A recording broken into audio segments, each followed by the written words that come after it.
Vinyl pasting করতে একটা দোকানে, এই দোকানটা হচ্ছে একটা ডাক্তারের দোকান, ডাক্তার বলতে ফার্মেসি।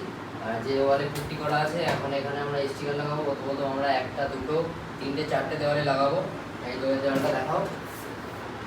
আর এই দেওয়ালে, চারটে দেওয়ালের মধ্যে দুটো দেওয়ালে আপাতত লাগানো হয়েছে। আর এখন আমরা এই দেওয়াল আর এই দেওয়াল, এই দুটো দেওয়ালে এখন ভিনাইলটা পেস্টিং করবো। এটা প্লাই আছে, খুব ভালো হবে না, তাও দেখছি কতটা ভালো করা যায়। আর A mi cama, la fama, solo pasan días, siento que soy mala.